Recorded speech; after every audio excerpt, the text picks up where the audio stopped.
Welcome to the Blaize interview. My name is Blaize, and today we have Dave Pple. So, big reveal. I kind of fucked up right now, so we have to redo the interview because I don't know what happened. The record press. We're good 30 minutes in too. We're a good 30 minutes in. Good Lord. So that's on me. So thank you, Dave, for being patient with my idiocracy. It's all good. All It's right. all good. So, man. It's a common thing. It happens. Yeah, Mistakes happen. Mistakes happen, but we're fixing them now. All So, Dave, once again, I want to ask you, how did you get into comedy? Let's do it again. Let's Yeah. do this whole thing again. Oh man, this is At least the audience know the reason why we're kind of. Yeah. Okay. I have to do the same thing again. All right. This is gonna be tough. This is gonna be tough because like part of me wants to emulate what I just did. Yeah. But then the other part of me wants to be genuine and Just go from the heart. Just go from the cuff. Remember. All right, so let's just, I'll try and kind of emulate it. So when I was 2, I learned how to play guitar from my dad, who's a Grammy winner. Nice. He's an old folk musician, right? Still plays. Nice. Right? My dad still plays. He plays out a lot.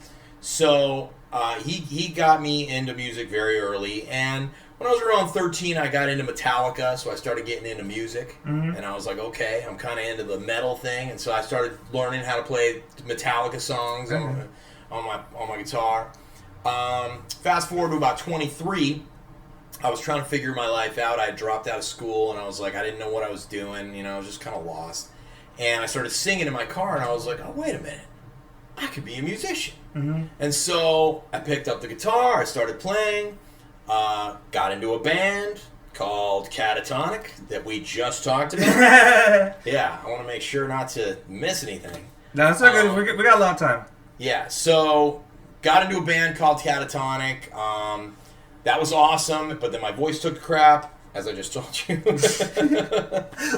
Don't worry, we'll get to that eventually. I know. So, anyway, and then after my voice took a crap, I went through a long depression because I was having a rough time singing, talking, swallowing, after singing like really, really hard metal incorrectly for a long time. And then I got into singer-songwriting stuff, which is where I'm just kind of playing, basic acoustic guitar, singing. But my songs were very eclectic, so they didn't quite transfer into what mainstream people wanted to hear, so I wasn't getting like a great amount of like, ooh, we want those songs. They were like, yeah, it's good, I like listening to you, but like I don't really want to hear those songs. Right.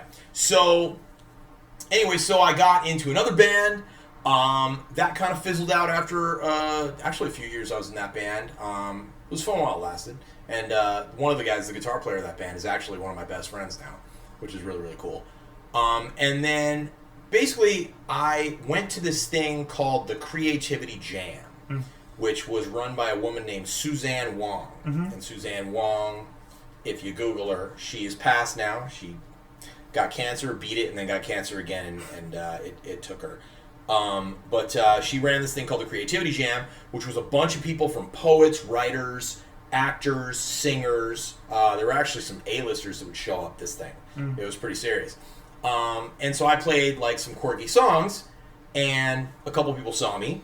One of the people that saw me was a woman named Genevieve Joy, who you will know her if you see her face. Yes. Right? And so she invited me to a comedy show of hers, and at that comedy show, she said, talk to the booker. So I said, hey, I play songs that are kind of funny. And he's like, yeah, well, kind of come on down and I'll put you on stage. So I got on stage. I played a couple songs. They did okay. Yeah. But it was like, I felt kind of like this thing inside, like, wait a minute, these aren't really comedy songs, and they did okay. What if I, wrote comedy songs? So, my first real comedy show was April 18th, 2018. And I know that because that's the night I met my ex-girlfriend. And so I played 2 songs that were close to comedy but weren't quite comedy. And they did okay. And I was like, okay. I held my own. I wasn't, elite. I wasn't blowing the audience away. I wasn't making them laugh harder than all the other comics. But I did okay. And then I said, you know what? I'm going to write a comedy song. And so what song am I going to write? What's a good comedy song to write? And but you're constantly checking. You're like, are we recording? And I kind of like. I know. You're like, don't stop recording. Don't stop recording. Okay, cool. That can go back to my when I was talking about how my voice is not terrific. Yeah. So, anyway, so I wrote this song based off of a song that I had kind of messed around with at my friend's bachelor party called One Vagina. Because he was getting married, and we're all getting drunk and high, and I'm playing guitar, and we're singing stuff, and he's like, da-da-da-da-da, and we've been doing it all week. We're like, we're all hanging out. It was a week-long bachelor party, because we basically all flew to North Carolina. Nice. Hanging out. It was probably one of the best weeks of my life. Just such happy vibes, and I was in a good place, physically, mentally, emotionally, spiritually. I was in a really good place.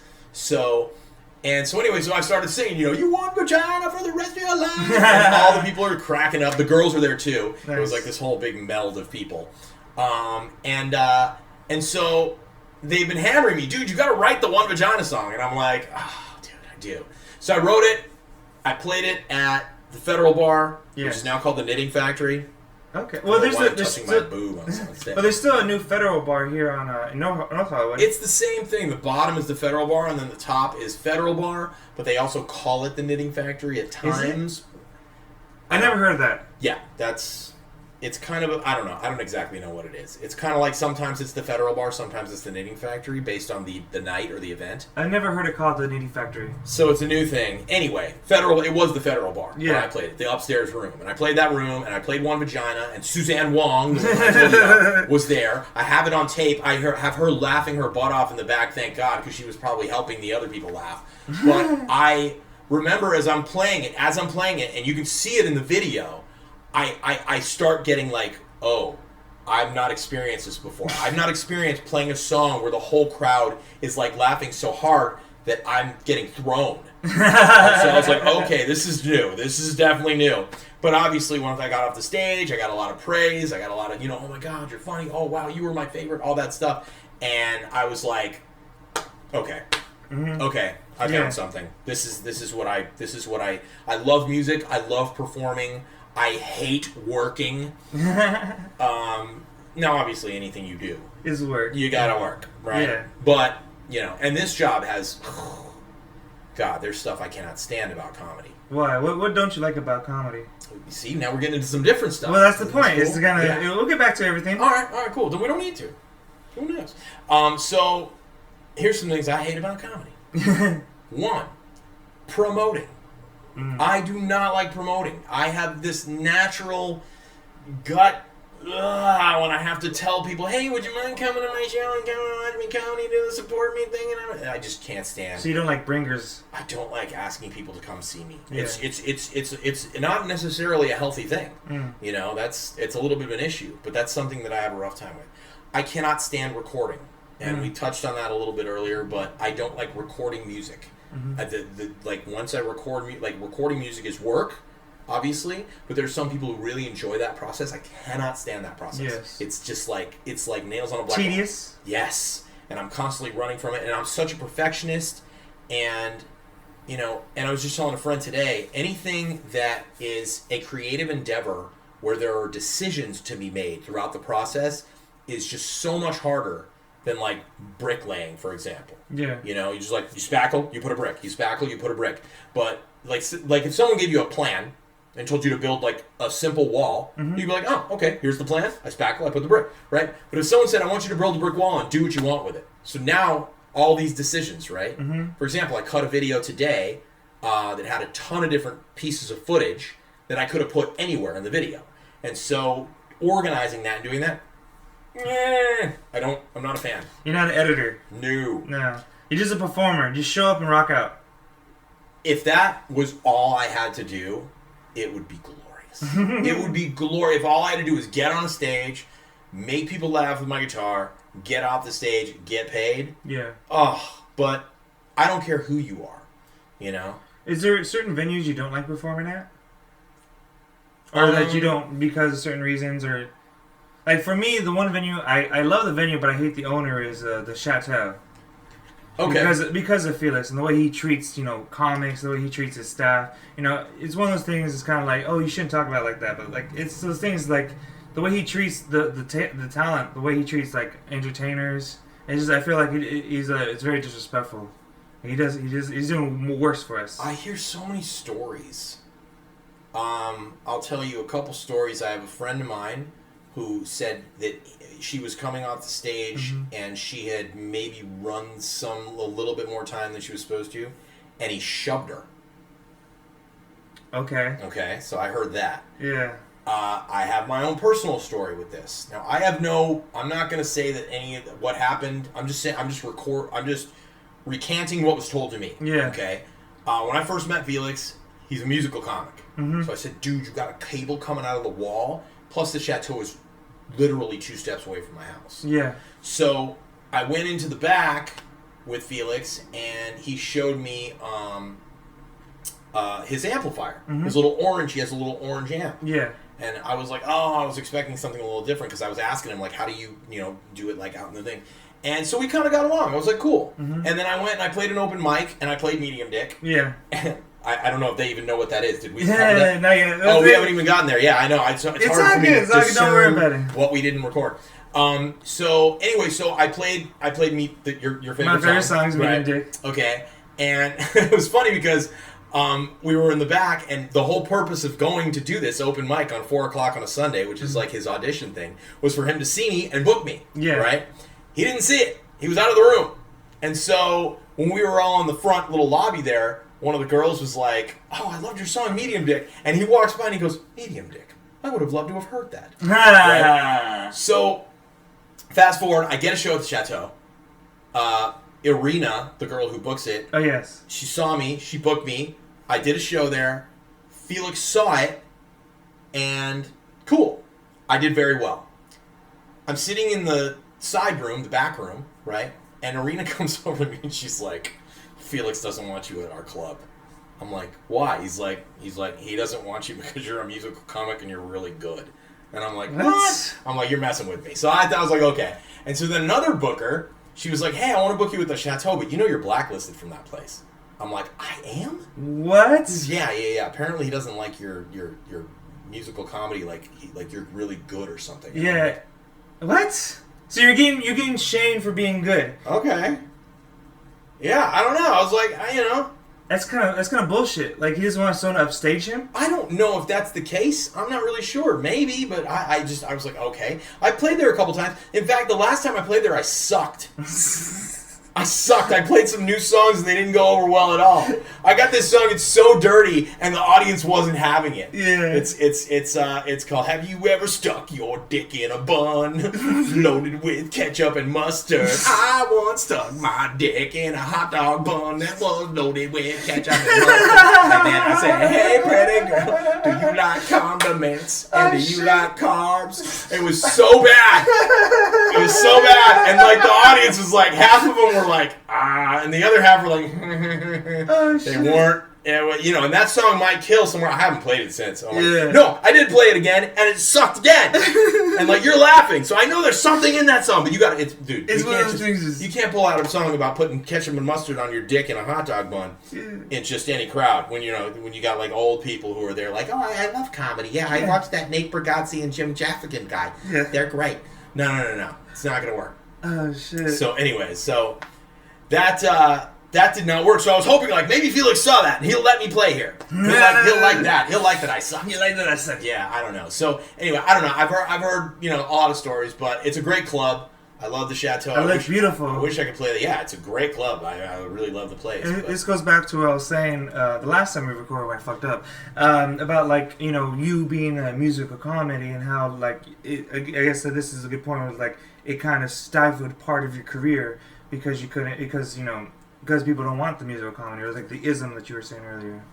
Wait, about being a musical comedy and okay, yeah, let's cover that one again. Yeah. So you asked me before, as a musical comic, do I notice any sort of differences or do other comics discriminate against me? Yeah. And so, I'll cover those things again. Yes. But they're subtle. They're not indirect. And when I say subtle, I mean almost if someone is, like, let's just go right to it. Let's say someone's black, right? Yeah. And they didn't get a part, right? Or they didn't get some sort of, like they didn't get an apartment, let's say. They don't know if it's because they're black or not, right? But there's the question, I wonder, you know what I mean? They're like wondering if that, and a lot of times that happens with me. You asked me earlier, do I have an easy time getting booked? And I believe I have a rough time getting booked. I've noticed a lot of my friends getting booked a lot more than me who are working just as hard, it seems, and they're getting booked more. And I'm like, I'm having a rough time getting booked. And I'm wondering if that is because I'm a musical comic. Now, I don't know. It may be, but it may not be. I don't know. But, so then to cover the second part of it, just to go over it again, we've recorded this all before. Actually, we didn't record it. Right, we didn't record it. We were not recording that time. Yeah. So, but the big ones are this. Musical comedians typically get offered more time on stage. Mm-hmm. And so when other comedians see me and they're like, oh, he's a musical comic, what they may have been used to at other shows is, I remember I did a show with a musical comic and they gave him 3 songs as opposed to like 6 minutes. Yeah. And his 3 songs took 12 minutes or 10 minutes or something. Mm-hmm. And so a lot of comics see that and they're like, I don't want to be, on a show with him because he's going to take more time or something like that, Yeah. Or like, I don't want to deal with a musical comic because their minutes get all messed up or whatever it is, Now, I'm very adamant about how many minutes do I have, and I will make a set for that many minutes. Yeah. I will figure it out, I can cut songs short, I can do things with songs to make it work. But that's one of them. And then the other one that we talked about before that we were not recording was the fact that there's a big difference between having a guitar, magic tricks like cards, balls to juggle, props, Carrot Top. We talked about him, my idol. I love him. And just going up there naked, and a microphone, right? And so if you're not just you and a microphone, like I think I made the infantry analogy earlier. Right. If you're like the infantry are on the front lines, the guys in the army who are out shooting the enemy, and then you got, the guy who's like running the plans, but he's behind closed doors.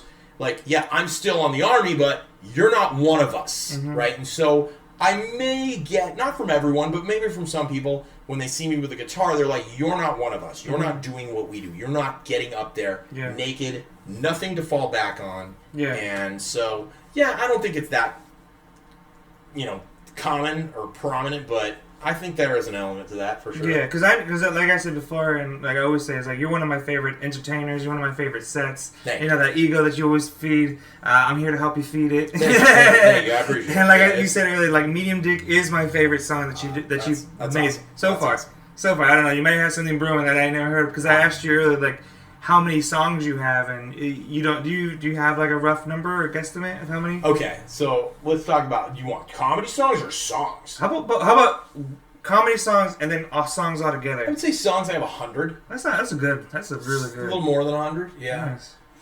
If you asked me to play all 100 of them right now, I couldn't do it. Yeah. You know what I mean? I'd have to go back and like relearn some stuff. That's fair. I've written more than 100 songs in my life. It's just that what I have. But as far as comedy goes, I would say that I have. I mean, I could do 2 hours. Mm-hmm. But I have. I would say as far as like bangers, like songs that I know that I could like get an audience like cracking up with. Somewhere around 10-15. That's fair, though. That's a pretty good amount. What's an hour, maybe? That 10-15 songs would not be an hour. No? Less than that. You said? If I played the songs cover to cover, straight through, most of my songs, I have several comedy songs that are less than a minute and a half. Some are a minute. Do you remember the song I played at Fox and Hounds about the dead kid? Now that song, I've sucked on that song. I brought that into a crowd that was not ready for a song about me running over a kid. Yeah, and they were not ready for it, and they were like, "What is this?"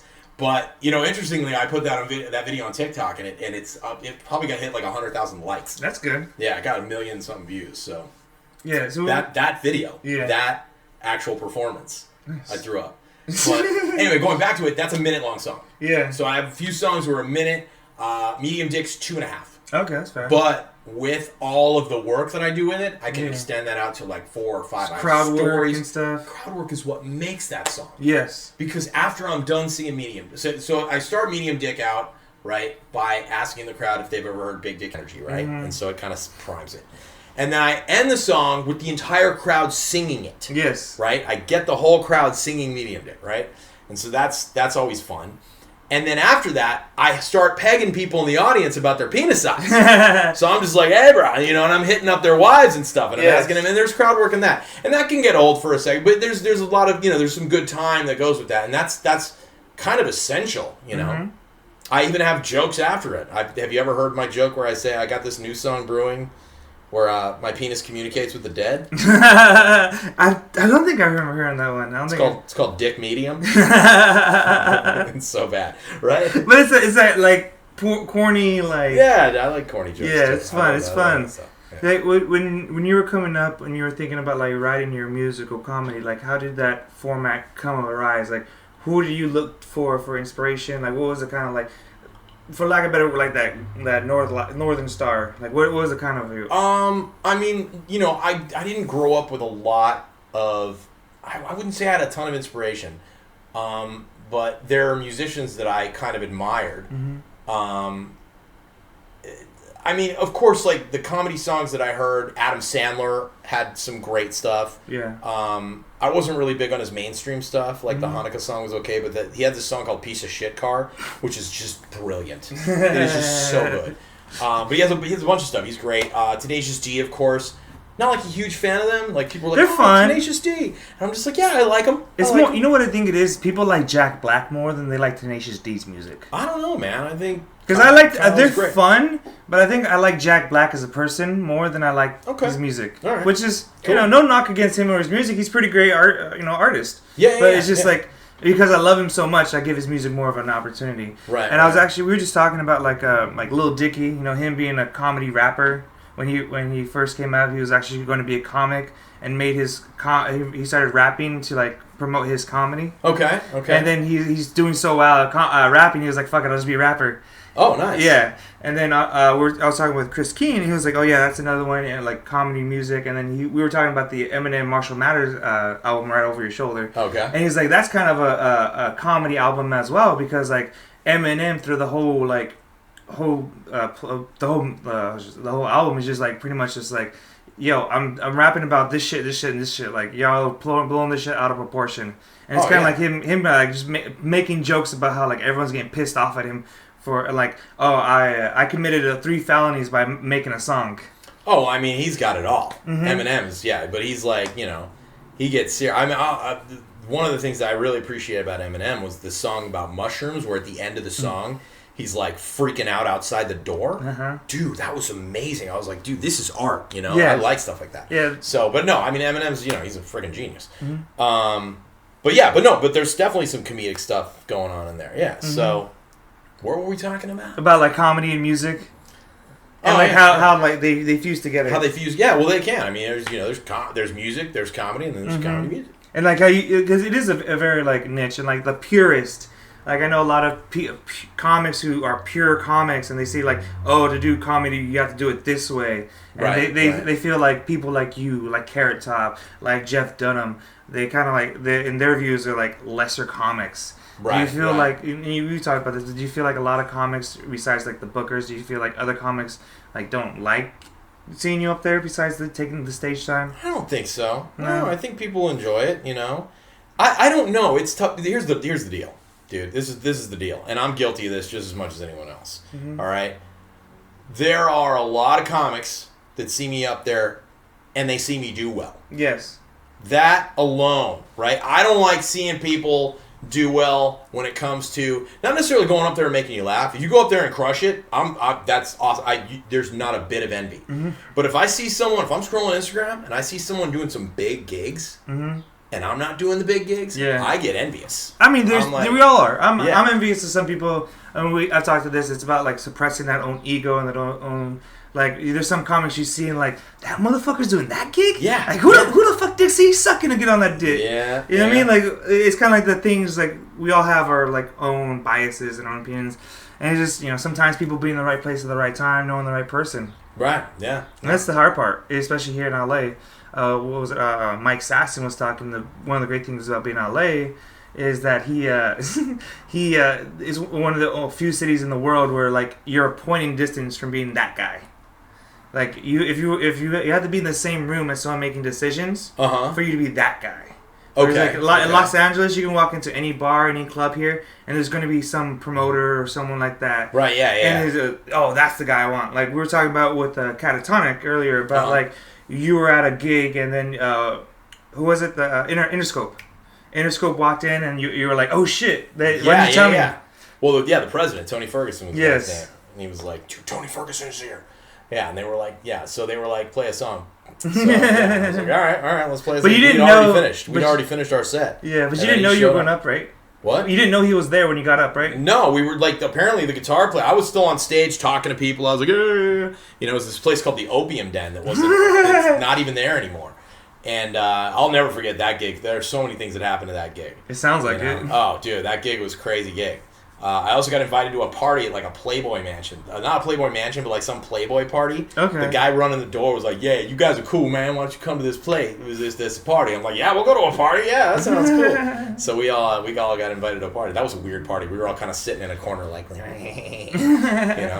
Well, like you said, like if you had gotten famous when you were younger, you would have just like killed yourself, or like you would have done so many drugs, you would have gone. No. Like, okay, so let's kind of recover it. Yeah. So why do you believe that? I was in a band. We were very close to the edge. The reason we stopped ultimately is because my voice couldn't handle the kind of singing I was doing, and I had to stop. Mm-hmm. But we were big, and I think had that not happened to my voice, coulda, shoulda, woulda, right? Had that not happened to my voice, I think we would have taken off potentially. Mm-hmm. And had we taken off, and I had become a rock star, I don't know that I would have been able to handle it because I have this really, really, really, really big ego that I'm constantly trying to suppress. Mm-hmm. It's just like, go away. Yeah. I don't want you. You do not do me any good. Okay. So you think you just would have given into all those not bad habits, but like I guess. Who knows, man? What's the right word? Not just drugs, but like I guess not vanity. I forget the word I want. The word I want to use isn't coming to me. But, like, you would have given into all the drugs and alcohol. Yeah, all that's... Well, not just drugs and alcohol, but just, like, just a really indulgent lifestyle where I'm not, like, working on myself. And I'm just, like... I don't know. I have no idea, Yeah, never know. It's other life. Yeah, it's... In fact, I believe that maybe there's an element of me saying the reason I didn't make it is so that I wouldn't have gone down this crazy debaucherous road that would have eventually like killed me. Yeah, is my way of like comforting myself that it didn't happen. Little did he know he would have been making millions and millions of right, and you would have been touring the world. You'd have been big as Beatles. That's the other life. Yeah, exactly. And on top of that, had I done that stuff and I got into musical comedy, I'd already have a foot in the door. Yeah, it'd be like, oh, that guy, the lead singer of Catatonic, he's now doing musical comedy, and then boom, and then all the things would come real easy to me. Well, I don't. Well, because the thing is, for me, T.I., the rapper T.I. from Atlanta, he recently just got into comedy. T.I. to me, the only thing T.I. is to me is Texas Instruments, which is a little video game I played back when I was a kid. The Texas Instruments I know are the fucking calculators. Yep. What was I gonna say? Like he's a former rapper now turned comedian. Like, do you think that's do you think that you would have been similar to like that? She's trying to dominate me. Mm-hmm. What's up? No, it's okay. Do you so he's a former rapper who's turning comedian. T.I. Okay. Yeah. All right. So do you think like that kind of what you might have done that? Yeah, I mean, I was definitely like well, I think rapping and comedy is not necessarily. Is he rapping as comedy? No. See, that's the thing. He's just doing straight comedy. Right. I didn't move from music to comedy. Mm-hmm. I moved my music into comedy. So I instead of like saying I'm a musician, now I'm a stand-up comic, I said I want to start writing comedy songs. Yeah. And so it's not. I don't think it's quite the same transition. Right. Yeah. There's a little bit of less of a jump. And like we were talking about earlier, it was only like 6 months from the start of your band to when you lost your voice, right? Not even that, maybe. I think we like kind of started going in July, and then our first show at the Whiskey was like somewhere in August or something. Yeah, somewhere like that. We'd gotten all the songs down, and I didn't even have all the lyrics ready. I was just kind of screaming nonsense in a lot of these songs, you know. But we crushed it. It was awesome. And then, I think December was when I basically was like, I can't even do this anymore. I can't even record the album. It just came up like that, or how did the symptoms happen? It was basically over the course of, as I was telling you before. Yeah. It was like, imagine like interestingly, I'm watching a documentary right now, a documentary series on bull riding. Okay, when these guys ride bulls, they're in pain after they're done, and they gotta like recuperate. And that's what was happening to me. But I figured over time that I would get stronger, and my voice would get stronger because I was doing a lot of screaming. And that's not the way the vocal cords work. It's not a muscle, it's tissue, and it's just getting more and more abused as I'm singing, screaming, and doing this stuff. And so eventually, I started to slowly notice it, doing stuff where I couldn't sing every day. And then I was having a rough time. And then I would be taking breaks and not singing during practices. I got to protect my voice. And then eventually I was having a rough time working. And I was talking for a living. And talking was killing me. I could feel the vocal cords vibrating when I was talking. I was like, this isn't working anymore. Went to go see a doctor. Doctor looked down my throat and says, you have to stop. You have to stop. Like, your voice is like, your vocal cords, which basically looks like a little vagina. It's crazy the way it looks. Right? Is like freaking just covered in like redness. It's swollen and red, and it needs to like calm down. Yeah, so. And what was like the steps to like finally getting your voice back? Like what was that like process? So I went to the best of the best ENTs, right? Ear, nose, throat doctors, otolaryngologists, or correct terminology. I saw Whitney Houston's doctor. I saw Axl Rose's doctor. I mean, I saw like the best of the best, right? I was like, I want to fix this so I can get back to doing what I love and this thing that was going to make my life, the dream life that I've always wanted. Millions of dollars. Oh my God, forget the millions of dollars. The adoration is what I wanted at that age. I really believed, I'm so different than that now, but in my 20s, I really believed that the purpose of life was to be able to walk into any business, any building at all, and have everyone look at you and go, oh, I want to be that guy. Right? That's the whole reason you live. That's the whole reason. That's the whole fucking Rock's mentality. Yeah, that's the definition of greatness. Is like, you see me, and you're just like, dude, that's the guy right there. And I was like, I'm going to be that guy. And I was that guy. When I was in Catatonic, people at the coffee shop that I was hanging out with, this is before bars, and we hung out at coffee houses. Right? This is literally what we did. This is where I hung out when I was in my 20s, coffee houses. The Horseshoe Cafe. And so I would walk into the Horseshoe Cafe, and everyone in the Horseshoe Cafe had seen me perform, and they knew that I was becoming this rock star. And when they saw me, they were like, "Oh, it's Dave the rock star!" And I'm not even kidding, dude. I'd be like sitting there playing like a little video game or something, an arcade game in there, and I'd have some gorgeous young girl just sit on my lap, right, and just be like, "Hey," and I'm like, "Hey, what's up? What's up?" Stuff like that was happening. I had a lot of girls like screaming over me. And I'm not the best looking guy. I wasn't a bad looking guy, but I'm not like, I ain't like Chris Hemsworth. Yeah. Right? And so I had a lot of girls like just totally throwing themselves. Massive attention. I had these two girls that were like really young girls. They were like 15. Oh, no. Right? Yeah, no, don't worry about it. We ain't going there. No, but I was just walking out of a gig at the Whiskey, and they were like, hey, can we get your autograph? And I was like, oh, yeah. And it was the first time I'd ever signed an autograph. That's cool. So I ended up signing, and I was like, hey, this is the first autograph I've ever signed. Yeah. And I signed my name, and I was like, here you go. And as I'm walking out of the AM/PM across from the freaking Whiskey, I hear screaming, that's my autograph! And I'm like, wow, that's amazing. And then, I remember a girl, because I spit a lot when I sing or talk or whatever, because I have a lot of saliva. Yeah. And so I spit, and this one girl got spit in her mouth, and she's like, oh, he spit in my mouth. And I was like, oh my God, I love this job. This is the best ever. That's fucking crazy, though. That's crazy. The thing is that I probably would have had every disease you could have imagined. Because I was like all about it. I was like, oh, the condoms. The women are so hot here, And I was thinking when I become a rock star, they're going to be even hotter. Yeah. And I heard stories about, rock stars. And so that was what I was about back then. And that's not what I'm about. Rock stars, fucking porn stars.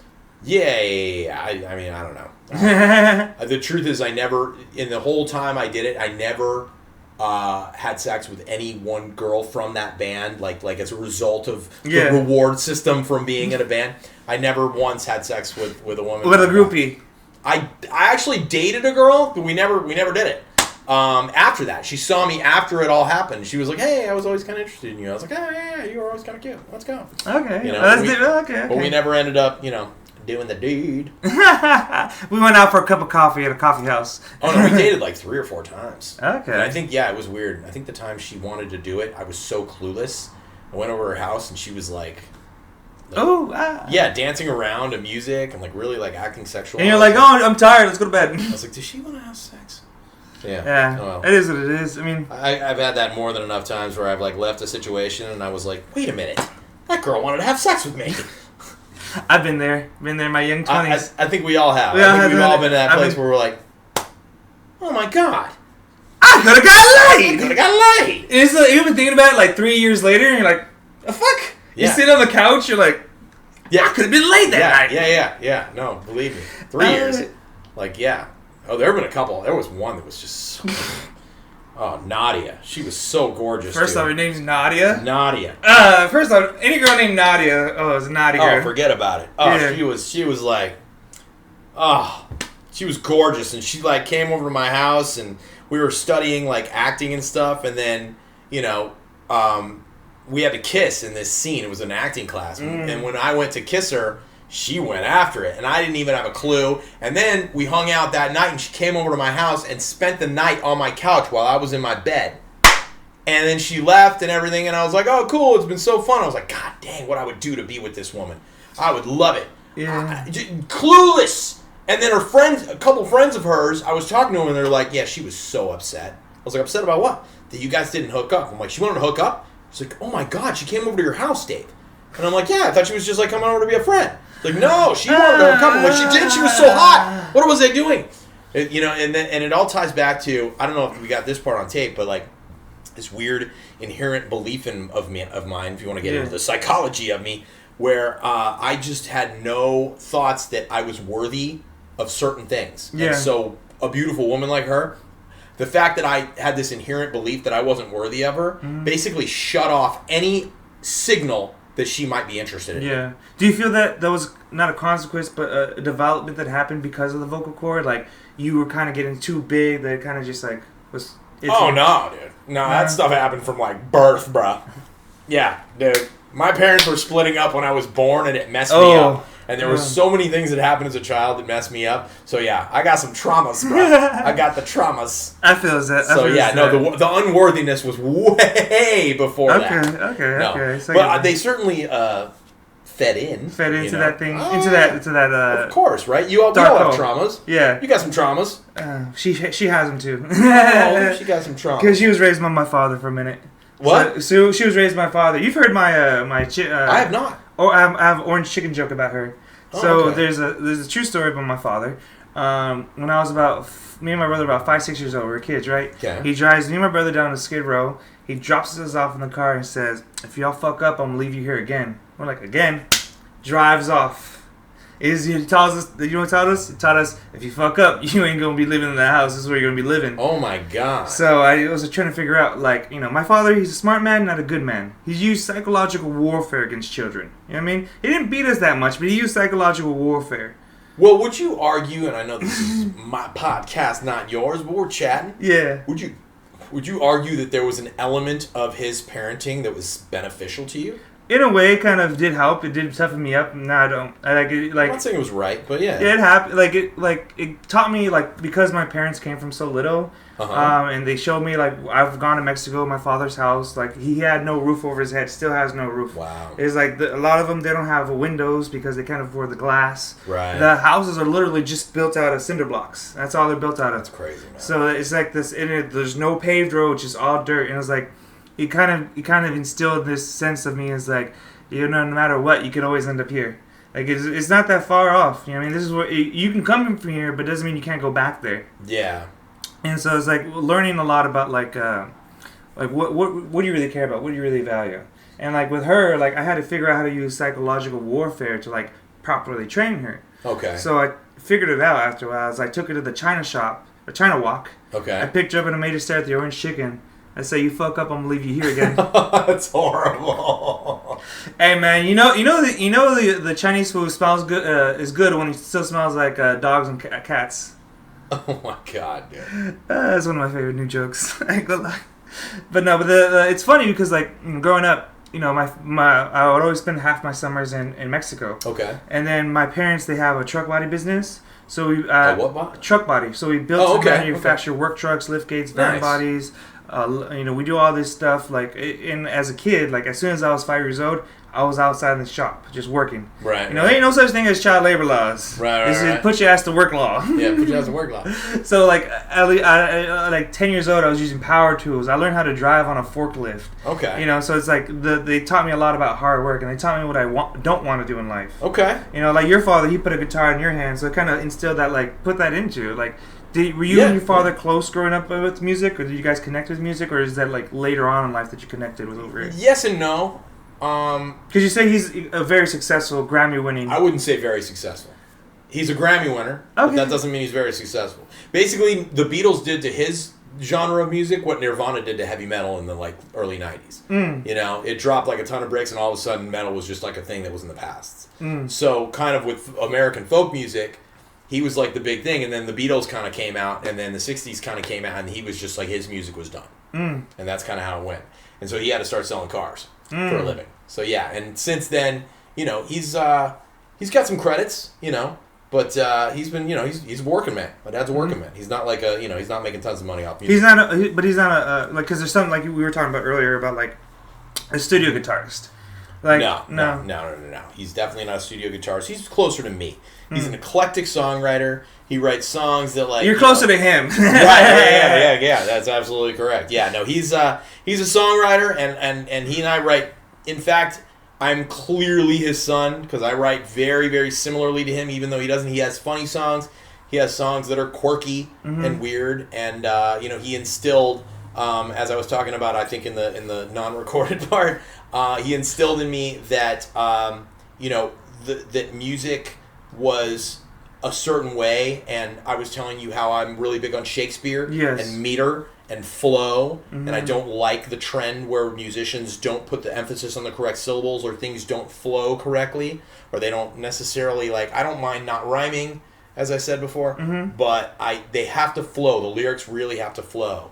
And that ties back into the structure of why I feel that, I have a little bit of an advantage musically as a musical comic, because not only am I playing musical comedy, but the song my father instilled in me that here's how music's supposed to go, and this is the brain really reacts well to it.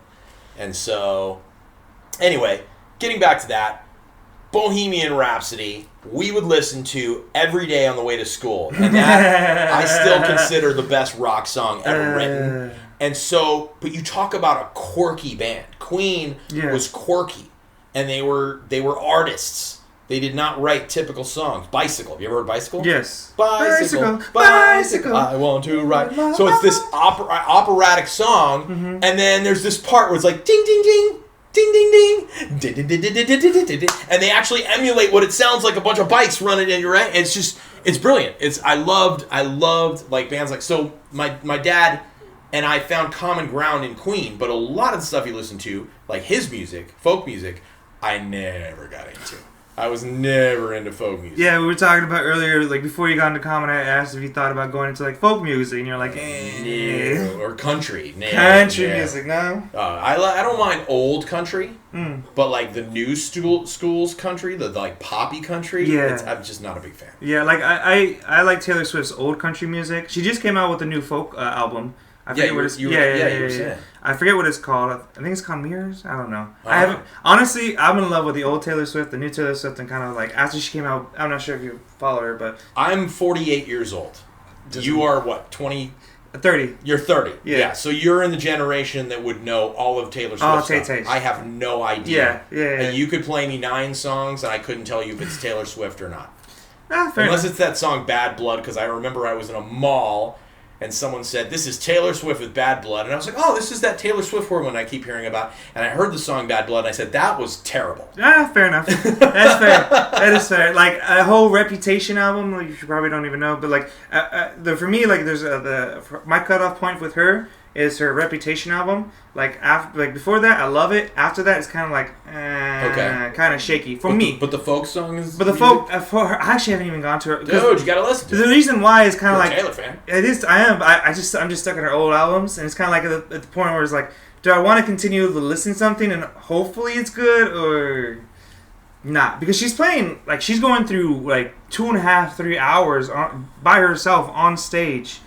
touring right now. That's just awesome. Yeah, so I mean, like, she's got hours of music. So she's playing, like, everything that she's performed. Like, almost everything she's performed. So it's like, she's going all her old stuff. I'm not sure if she's playing any of her other new stuff, but...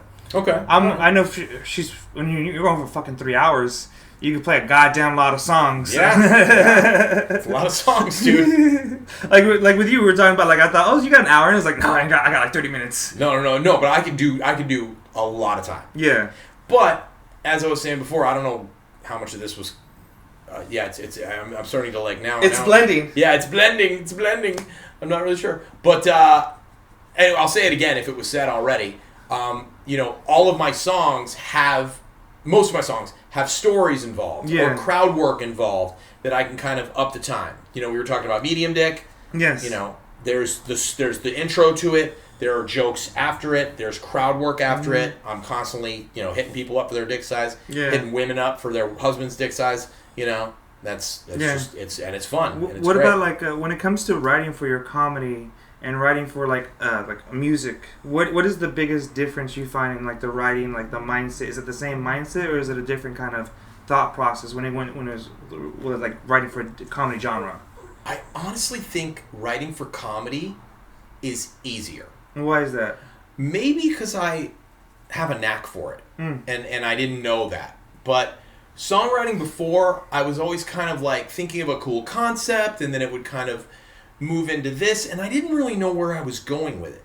Whereas a comedy song, I have a concept, and then I know exactly what I'm writing, so I can just stick any joke in that concept, and as I'm sticking jokes in that concept, they're starting to come together. Like the latest song that I wrote is called We Are All Animals, right? And that came from the concept of when I see a girl wearing yoga pants, I look at her butt. And that's the whole concept of that song. Mm-hmm. And like when you see a girl wearing yoga pants, we're gonna check you out. We're gonna look at the if you got a good butt, you're wearing yoga pants.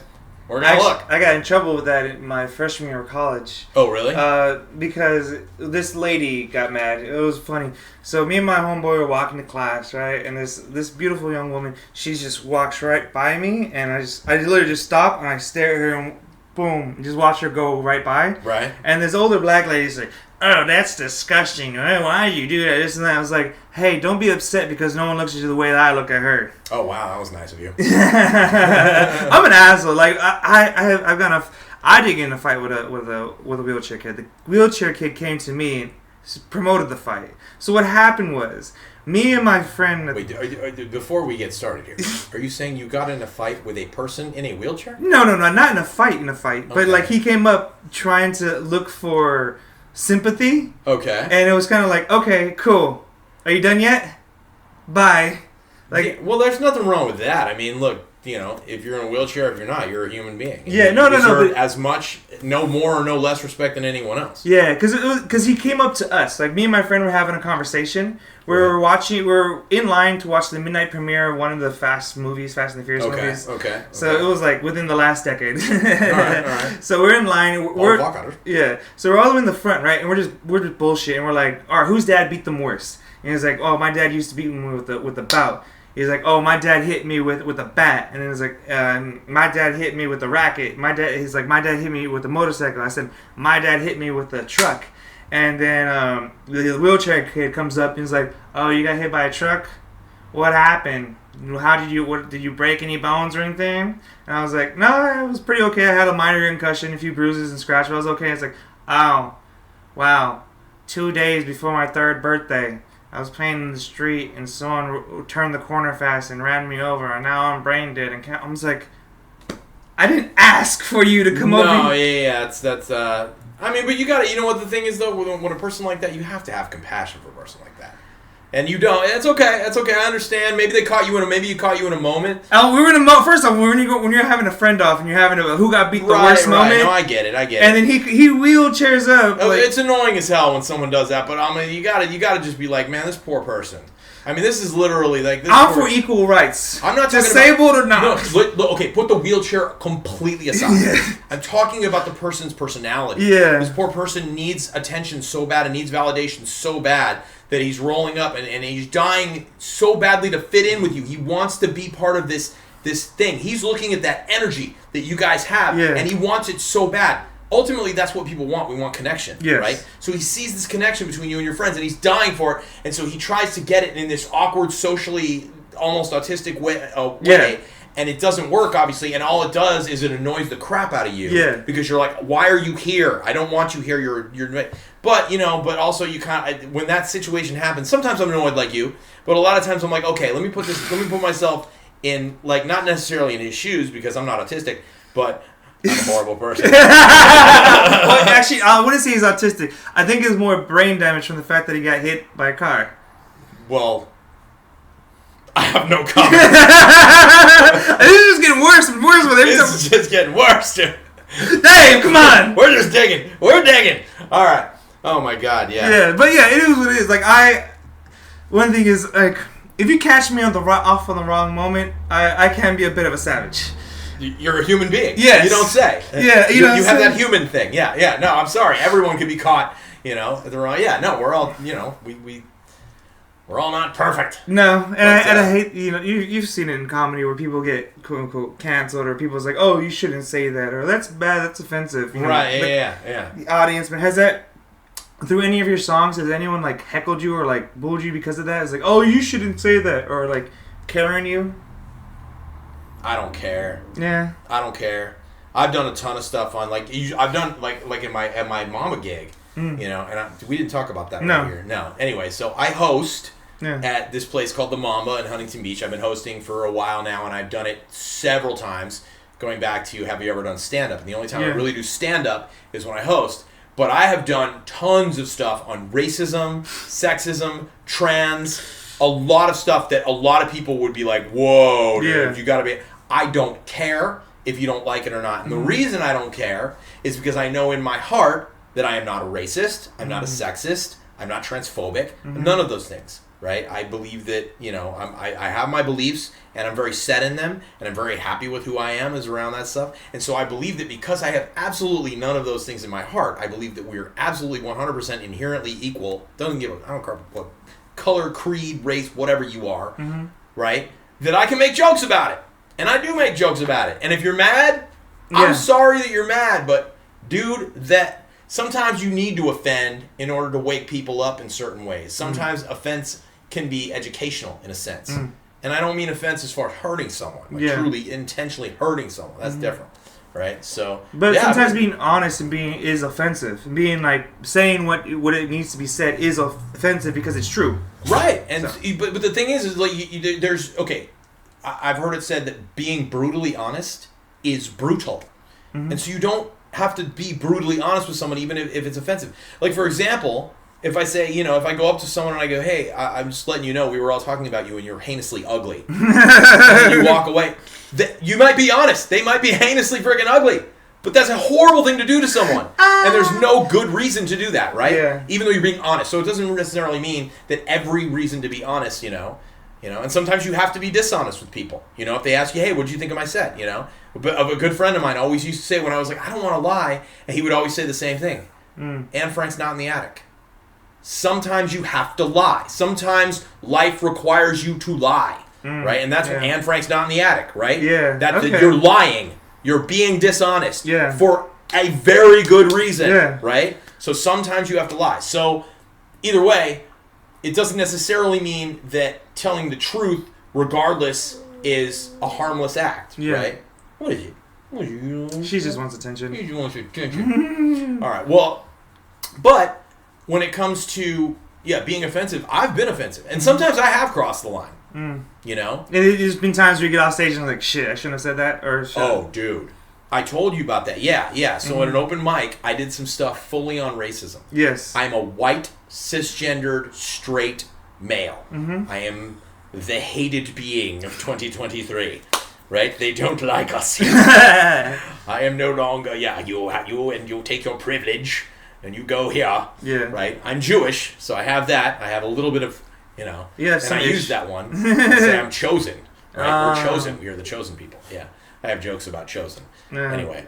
So I did some stuff on she wants some attention.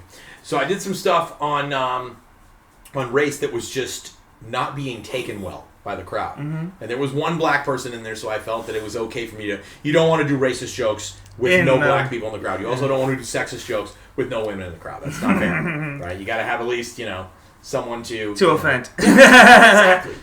Well, no, but interestingly enough, 90% of the people who are offended aren't the offended race. Right. Have you seen the video of the guy with the poncho and the sombrero? No.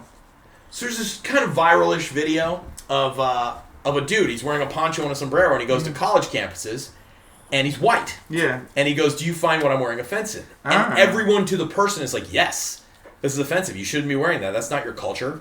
And so he goes down into the depths of Mexico, and he starts interviewing all these Mexican people, and he's like, "Hey, do I look okay?" They're like, "Yeah, you look good." Hey, you're not mad that I'm white and I'm wearing like that? He's like, "No, you look good. You look nice." Yeah. And it's just kind of like, so going back to it, the people who are getting offended are very rarely the people who are actually the target of your joke. Yeah. They're these people who are like policing you for someone else, and that's kind of I actually have a story about that because I used to date this one white girl. And my thing about her is she was so woke that it was actually racist. That how woke she was. Like it was. That's a very common thing. Yeah, and that's the thing that I hate is kind of like they kind of like treat you like special class. They treat you better or this and that because they're like they just go, oh, this and that. It's kind of like so woke that it's racist. Like they if a white person starts speaking Spanish to me, she would get upset that why are you speaking Spanish to him? It's because he's Mexican. I was like, that's fine. Let him speak Spanish to me. You know what I mean, let us talk about like things. And I tricked her one time, just because I knew she'd get offended. So she's like, oh, let's get a dirty dog. The hot dogs on the hot dog. Bacon wrapped hot dogs, right? They're called the dirty dogs. Okay. And, those things are the bomb. Yeah, so they call it. So I lied to her and I was like, "Oh, you know why they call them dirty dogs, right?" And she's like, "No, why do they call them dirty dogs? Because the Mexicans make them." He's like, oh, "I'll never call them dirty dogs again. That's so." I was like, "I'm playing with you." No, like, it's sad. I'm with you on this. There's a generation. There's a group of people in that generation. I'm not going to say the whole generation because that's an ism in itself. Yeah. But there are a large group of people that just believe that things are racist that aren't. Mm-hmm. Right? I'll give you an example. I was on the phone with a friend of mine, and I was running a bit by her. Mm-hmm. And I was like, so, here's the bit. This Indian guy comes up to me, and I'm trying to do my best, and I was like, do you know that thing you say? And I was like, you sit in the corner, and with your girlfriend watching you have sex with you. And I'm just like, dude. And so I'm doing this thing, and she's like, I wouldn't do that on stage. Yeah. And I'm like, why? She goes, because people are going to get offended that you're doing an Indian accent. And I said, if anyone gets offended that I'm doing an Indian accent and they think that me attempting to emulate an accent is the same league or realm as me believing that a differentiation of worth between myself and another human being based on their culture or their race or their frickin' skin color is delusional. Yeah. I'm trying to do an accent. I don't mind doing black people, man. I do this all the time, yo. Yeah. I might not say the N-word while I do it, right? But those are two separate things. I don't differentiate worth of a human being based on anything like that. Yeah. You know? It's just, you're just setting up a character. You know? That's it. Yeah. That's it. I'm doing a character. Exactly. And that's fine. And so I think a lot of this stuff, they're overreaching a lot of this stuff, you know? It's just, there's some, I don't even want to, it bugs me. Yeah, it's just funny, but it's just sad to see, like, all these people take offense to shit that's not even their problem. Well, here's one thing I have in the defense of taking offense to all those things. Mm-hmm. I believe that in a lot of ways the boat has been tilted one way, right? I believe that there is such thing as white privilege, 100%, right? And I believe that right now what we're doing is we're trying to tip the boat the other way. And the goal is to get the boat even, right? We're all even. We're all equal. We're all even. And so I think in order to get to the step to where we're all even, it does need to be tilted a little bit further the other way, right? To where maybe, like, I would never want to make myself less than because I'm white, right? But, but to understand and to, like, accept that, like, okay, yeah, maybe I do have privilege. If I drive through a certain neighborhood and I'm white, I will have less of a chance of being pulled over because of it. Well, there's also the opposite. Like, if you go into certain neighborhoods being white, you're gonna get not pulled over by the cops, but someone else might pull up on you. That's for sure. I'm not saying that that's right or wrong. I'm just saying that that's what can happen. I mean, my car's pretty dumpy. Yeah, but so I mean, they might not. Yeah, they might be like, this white guy's broke. Yeah, it's like ain't got nothing in there. It's like, sorry, man, I ain't got even an 8-track in here. Yeah, exactly. I mean, was it? I feel like the catalytic. He's like, I don't see color. I see. I see Alpine. Yeah. I see. No, isn't I it? see a Porsche. Well, isn't like I feel like the catalytic converters are now like the radios of cars. Because remember, people like are taking the catalytics, man. I hate that shit. My shit got taken. Really? Yeah. Well, I think I remember when you were telling me about that. Yeah. What did that cost to replace? I haven't replaced it. You driving around without a cat? Well, we did because my parents had, like I said, have a truck body business. So what they did is they just got a metal rod and they just welded it together like that. Oh. So that works. But it's illegal. You won't smog. All right. Well, just don't tell the government. Just edit that part out. Just don't tell the government. No, it was funny because I do this thing called hot wheeling where you drive around smoking weed, and my friend's like, "Oh, you should drive around with comedians, like comedians and coffee, and smoke weed with them in the car as you drive around." I was like, "Yes, I should commit a crime, document it." Well, it's worse than a crime. I'll tell you why. Let's say you're smoking weed, right? Mm-hmm. And you're driving around and you hurt someone. You end up hitting someone and hurting them. Yeah. They will throw the book at you. Yeah. As they should. Yeah. Which is why it's like. Well, okay. Well, the same thing as drunk driving. Drunk driving is not the same thing. So you're saying is drunk driving driving while high worse or same or way better driving while high? I'll give you a story. When I was 19 years old, we were all heading to Arizona on a business trip. Right? I was selling paintings door to door. Paintings, okay. This is what I was selling. Paintings door to door. That's interesting. Walk into businesses and go, "Hey, I'm selling paintings," right? And we were this company, and so all of us packed our cars with paintings, and we drove to Arizona for a 1-week trip trying to sell paintings in Arizona. I got into an accident on the way out there. And the reason I got into an accident is because I was young, and the guy I got in an accident with had his license for 5 days, and he didn't know when to back off, and I was coming into his lane. And I was like trying to cut him off to stay in front of. Yeah. I wanted the car in front of me to still be in front of me because we were kind of caravan. Yeah. And so I ended up pulling over, and he wasn't having it, so he ended up pulling up. It was a crazy accident. I should have died. I was going 80 miles an hour, and I spun out off the freeway. Ooh. 80. But luckily you're in the middle of the desert, so you didn't have to. Right. So, but when you look over the track of what I covered, my car covered, apparently, like, I had been saved from death very, very easily. Like, I missed a tree by, like, a foot. I missed a concrete ditch. Basically, I jumped a concrete ditch, and the car went like that. Had I been going about 2 miles an hour slower, I would have hit the wall. And I would have died. Damn. Right? But I went like this, and my car was a taco when I got out of it. Oh, it was like fuck. This. It was like bent. Yeah.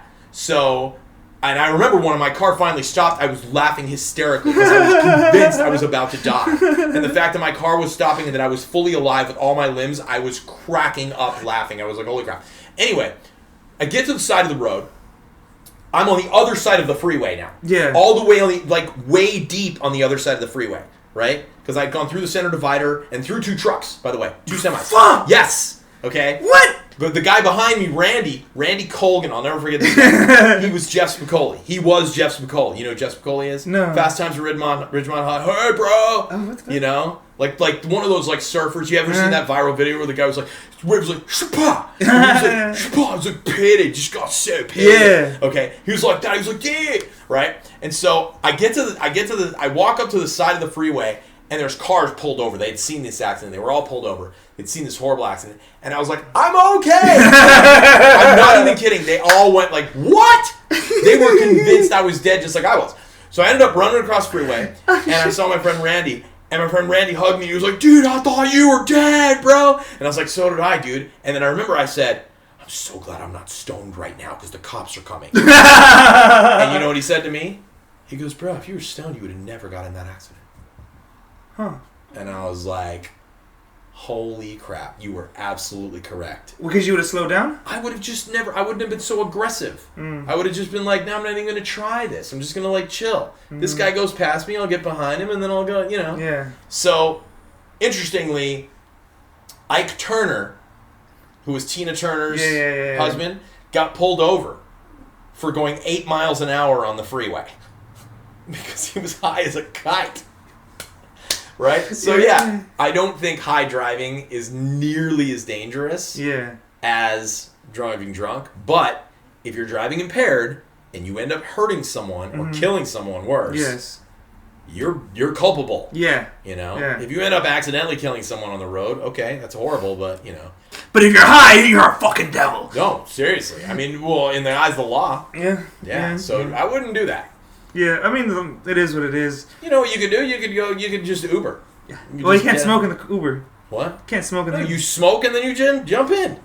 You smoke and then you have a designated driver who's like totally sober. And you get stoned. Have you ever heard of one of my favorite kind of rap bands? Is called Hollywood Undead. Never. They're kind of like mid 2000s. Okay. So they're really cool. One of the my favorite line this guy says, "I'm the designated drunk." He says, "I'm the DD, the designated drunk." Nice. So I'm like, all right. No, but I get that because like it's one of those things. Like a lot of folks, they lose alcoholism. We excuse it, but our liver doesn't. No, but I agree. Like it is one of those things. It is a double-edged sword. Driving impaired, it is hard. It is scary. Like you don't want.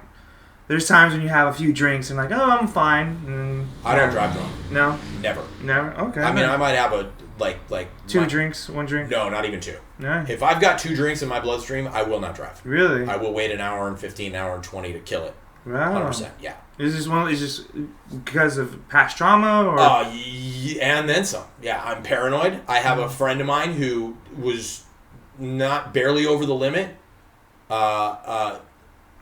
and ended up, he was okay. How many stories do I have? I'll tell you a couple ones. Guy was kind of a distant friend, but he was like a friend of our group. He was in our group. Yeah. This guy Ivan, he was about to be a radio DJ on a major FM station. Nice. He was drunk and he wanted to go home. He ended up driving home, and then he turned around and went back and was crashed on the couch and said, I can't drive. I'm way too drunk. And he waited about an hour. He was still kind of drunk. He went home, dead. Okay. Damn. Another friend of mine, good friend of mine's girlfriend, barely over the limit. Was driving, spun out, went up on the sidewalk in a taco truck, killed someone. 10 years. Damn. And the freaking trauma of knowing you killed someone. Yeah. I mean, that's like almost worse, right? Yeah. So, yeah, that life would have still been going had you not drunk and drive. Yeah. So, and then, of course, the paranoia. And on top of that, dude, I just had a friend who got hit with a DUI. Those things are no joke, bro. They're fucking thousands of dollars. And your license gets taken away. Your license gets taken away. You have to go to traffic court. You have to go to traffic school, and you got to pay for all that shit. Yeah. I mean, it's one of those things that when it comes to drunk driving, they don't fuck around at No, all. dude, and they shouldn't. It's dumb. Don't do that. Don't drink and drive. If you're out there, anyone listening to this podcast, don't be a freaking idiot. Don't drink and drive. And if you're going to drive, don't drink. Yeah. I mean, it's about taking personal responsibility, but, especially being a comic. It's about not putting yourself in the situation where you could kill someone. That's true. I mean, like, and a lot of comics would justify it. It was like, well, the club has a 2-drink minimum, and like, or something like that. Yeah, get 2 waters if you're driving. Yeah. And all of your friends who aren't driving, who you drove or who are Ubering, can get as drunk as they want. No problem. Unless they're alcoholics, in which case they probably shouldn't drink either. I will say this. Whenever I know I'm not driving, I do tend to drink a lot more. Yeah, heck yeah. I do, because I was like, why not? And people was like, Blaize, why are you drinking so much? I'm like, bitch, I'm not driving. Dude, it's the best. Yeah. It's the best. When you know you're not driving, you're going to end up like not driving the whole night. Oh, dude, that's glorious. Because then you're just chilling. Freedom. You're just chilling. It doesn't matter. That's the best. So yeah, Dave. I won't get high driving either. I will not do it. No. I like getting high. Yeah. I smoke weed to write. Writing's the vast majority of the songs you've heard. Sponsored by weed. That's right, baby. That's right. I mean, I use it as a writing too. Like for me, when I do my writing, it's usually just like the idea pops in my head, and then I'll write it down. And then when I start smoking weed, I'll go through my my notes in my cell phone. And I'm like, or why was that funny? Blah blah blah. And then I'll just start writing over and over and over, and I'll just change it, and I'll just be sitting there, kind of like for me, like when I'm smoking, it's kind of like a little meditation as well, because I'm like smoking there, relaxing, calming. Because I smoke out here on the outside, so that way the house is small. I see your little pipe. Yeah, so I kind of like out there smoke, especially when it's a nice nice summer night. It's just sitting there, just enjoying myself. Oh yeah, dude. Yeah. No, nothing wrong with that. I'm not a big recreational smoker though. I do not smoke recreationally. I try not to, because every time you smoke weed or ingest weed, it's a drug. Yeah. It messes with you. I am sensitive to that stuff. I notice, like, if I smoke a lot of weed, like a couple days later, I'll notice a little bit of a lower amount of ambition and drive, and that is because I did drugs. Also, I come down off weed. You get high, there's a low, right? Yeah. But that said, for me, I like to smoke pot to write. Yeah. Or to have insight on things. But I don't like smoking weed to like watch TV or to like chill. I mean, that's just not my jam. I feel that. And it's for everyone. I can't chill on weed either. Dude, if I smoke weed and I'm like, yeah, I'm going to smoke a bowl and I'm just going to hang out, I'm just like, dude, but like within like 15 minutes of the high, I'm like, I got to do something productive or else I'm wasting my high. Yeah. That's kind of where I'm at. I get that. No, like for me, like one thing I love to do, like if it's a lazy Sunday, I get super high and I'll start clean. So I'm just like high as fuck, just like vacuuming, fucking sweeping. It just like folds laundry. Like it just makes it a little bit more like. Yeah, dude. Like Yeah. like kind of like I'm humming along, just like. You do yoga? Sometimes, not as much as I like. I do it about like once or twice a week. Oh, Yeah. that's not sometimes. That's frequent. Once or twice a week, you do yoga? Oh, just like in my room. Right, but you do it. Yeah. So like, I've found that yoga on edibles is spectacular. Mm-hmm. I'm telling you, bro. Yeah. Like for some reason, I am way more flexible after some edibles. Well, you are more relaxed. Your muscles aren't as tense. Yeah, something So about it that. just smooths you out a little bit. Something about the Kinda edibles like and the yoga and edibles. Yeah. Well, like there's only 3 yoga I hate. 3 types of yoga. The first one is hot Positions, yoga. You mean? Oh, No. hot yoga. Types of yoga. Like Yeah. hot yoga, I hate hot yoga. Yeah. Just it's disgusting. It smells like feet. Second one, goat yoga, because it's also disgusting. What is goat yoga? Exactly. First thing I said when I heard it. I mean, who the hell? Exactly. Yeah. No, What's this goat yoga? is some like fucking West Hollywood. I've had fucking, goat yogurt. No, this is worse. I'm assuming So that's saying something. yeah. So basically, the concept of it is you're in a park and they just release all these little baby goats, and you have to stand so still that the goats step on top of you. Like Lucy. But she Oh yeah, you heard your name. kind of, yeah. So you have to be so still that they, like, you have to hold the pose for so long in such still position that they like jump on you because they think you're like a rock. Okay. But the problem with that is that they're not potty trained. Oh, so they're peeing on you. Partially, yes, and pooping. They're pooping on you. That too. That's a good reason not to like it. What's Exactly. the third one? Third one, because these are some pretentious assholes who do this, is the paddleboard yoga. So is when people go out there on paddleboards and do yoga in the middle of the lake or the ocean. It's just, what the fuck? Like, do you know how hard it is just to do it on land, motherfucker? These people are literally doing headstands in the middle of the paddleboard, in the middle of the ocean. That's insane. Exactly. Cool. Forget all that. Great for the Instagram, but bro, I hate you. Like, right, why the fuck do you have to do that? Well, it sounds like the first two you don't like for Hygienic reasons. well for better reasons than like your own like But, ego or whatever. Getting in the way, excuse like, me. I don't like you. I don't like. Yeah, you. excuse me. I don't like you fucking being out there showing me up on your fucking paddleboard. Yeah. So you could use a joke. You could be like, I like my women the exact opposite of the way I like my yoga. Hot. I thought you were gonna say something about the goats. I was like, Oh, yeah. I was like, don't goats. bring up the goats. I was like, how is this goat gonna go? No, yeah. So Dave, we've been here for about over an hour and a half. Nice. Unfortunately, the first half we didn't get. Yeah. But yeah, all the good stuff. all the shit about the hookers and drugs and all the shit that people forgot about. Seriously. But Dave, I want to thank you for coming on today's podcast. Thank you for having me. Where can people find you? Where is it where this is coming out in 2 weeks? Okay. So where shows are coming up as well? Okay. Let me see, what shows do I have? I am at the Comedy Store.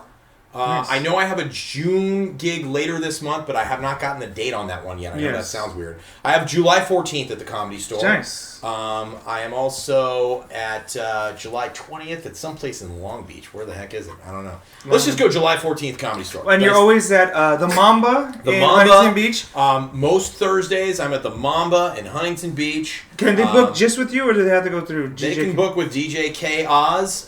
So find DJ K Oz1 on Instagram, and you can find on the Instagrams at Dave PPL Comedy. Dave PPL. I am Dave Pple. That's how I spell my name. It's a funny story how I spell my name. Why I spell my name that way. But yeah, Dave PPL Comedy is my Instagram. That's probably where I want the most traffic to come. And what about your TikTok too? So TikTok's an interesting one. I did TikTok when 2020 COVID came out, and I started like getting really Was it 2020 or 2000? I don't know. I started doing TikTok when I broke up with my girlfriend, so I think that was 2020. So I broke up with my girlfriend. I was really bummed out, and I started doing TikTok videos, and I started telling jokes in the car, and I started blowing up. Nice. I got up to like 100,000 followers pretty quickly. Nice. And then I started moving to like 200,000, and then TikTok smashed my account. Why? I don't know.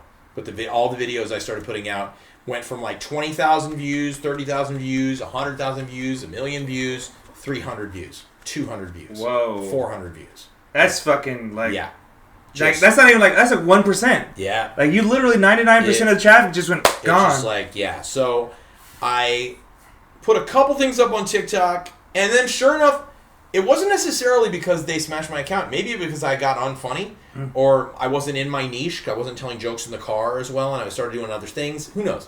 But I did put that video up on TikTok, the video I was telling you about. Yes. The way I ran over the kid from Bucks Downs. It's a joke song, people. That one got like 1 million views. So yeah, nice. That one kind of blew up. Nice. And then there was another one I put up that was like about.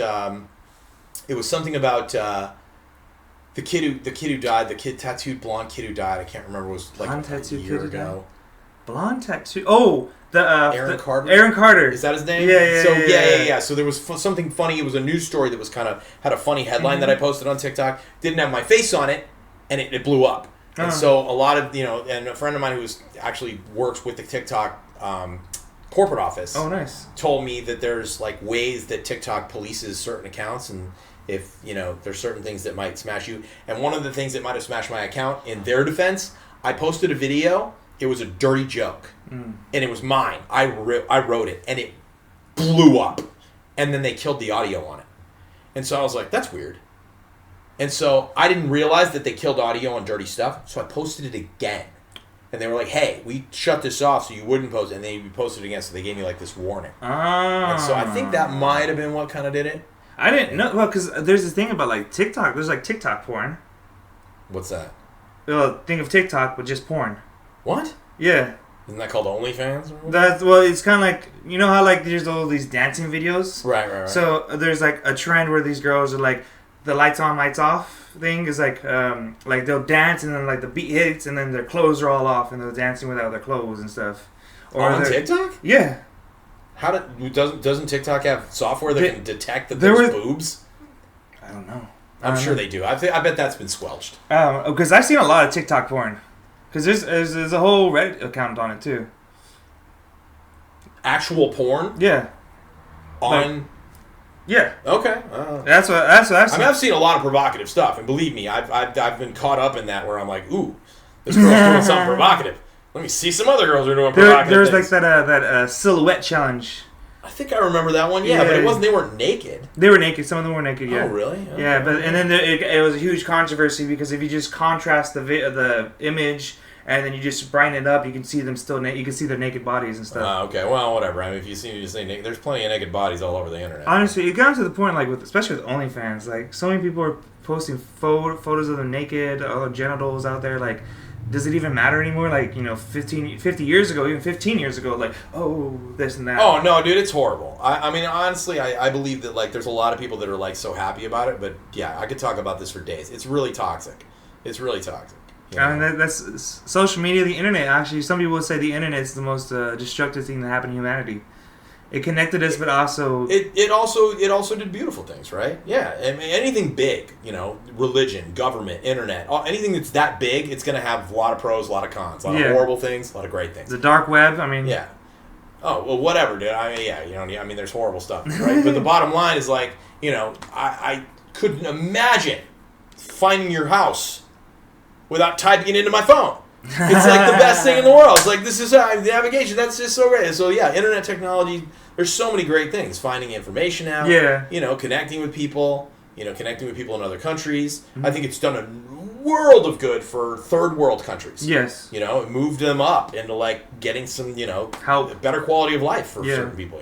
Yeah. So. But yeah. But there's horrible stuff. It's America. There's a world. It doesn't matter where you are. There's good and bad. But thank you, Dave. Yep. Thank you, man. I appreciate you. Take care. Appreciate it. Yeah. Take care, y'all. All right.